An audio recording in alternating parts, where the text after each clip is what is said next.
I've got this son who's absolutely innocent and perfect. And if you torture him, put him on a cross and kill him, then we're even. How does that make sense? I didn't grow up around Muslims. I didn't grow up going to a mosque. I didn't know any single Muslim growing up. All my friends were either Christian or Catholic.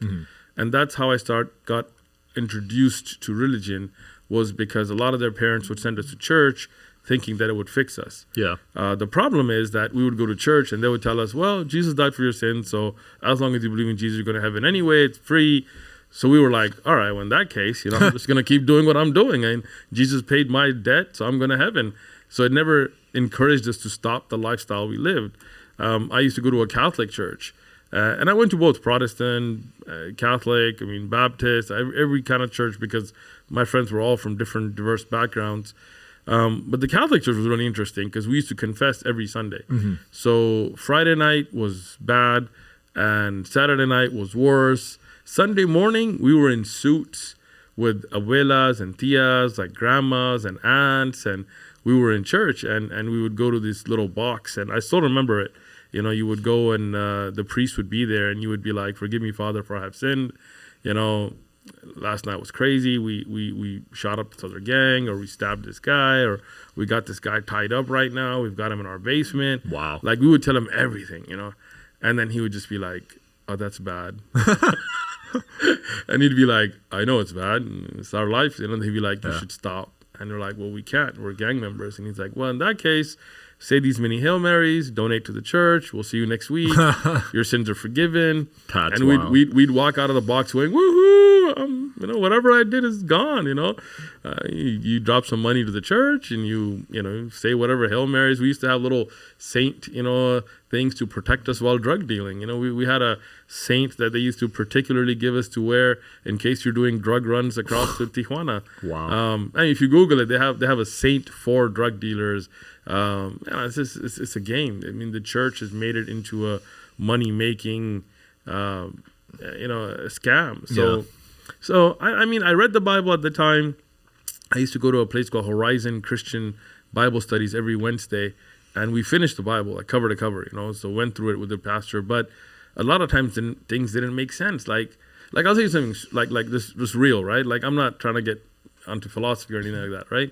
Like, I'm from the streets, right? So I put everything in perspective.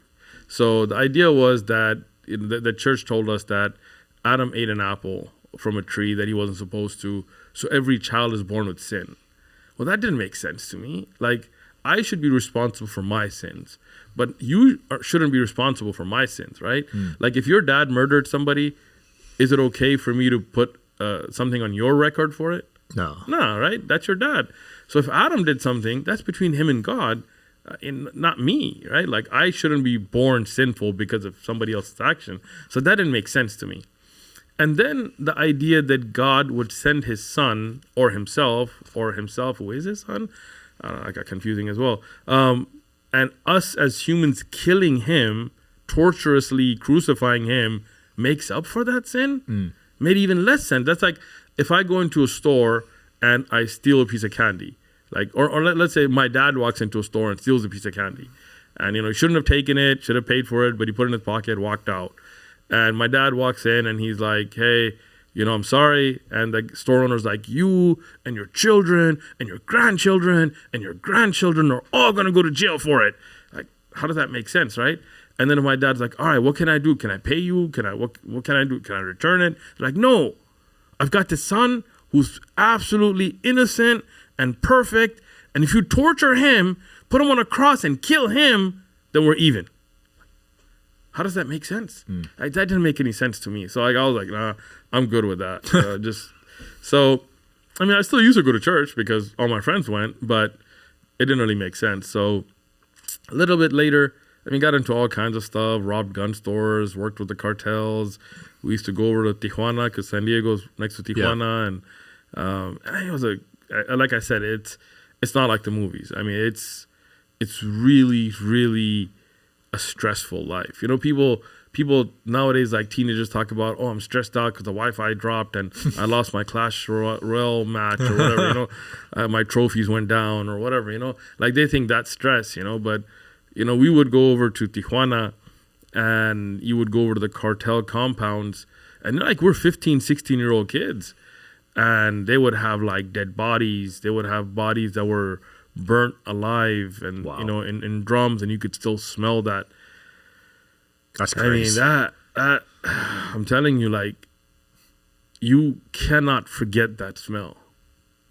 I mean, it's insane, you know. Wow. I mean, people talk about nightmares and stress and grinding your teeth, and man, I'm telling you, man, if you've been through what I've been through, it's some crazy stuff, you know. And anyway, so you know that was life for us, you know. We used to go to school.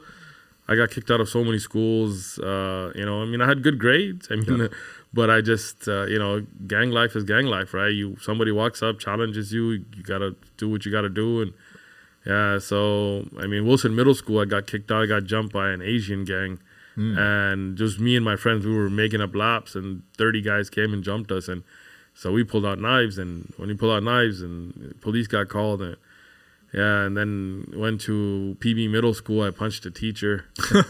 Why? So I had good grades, right? And I wanted to keep good grades because my mother was very strict on grades, right?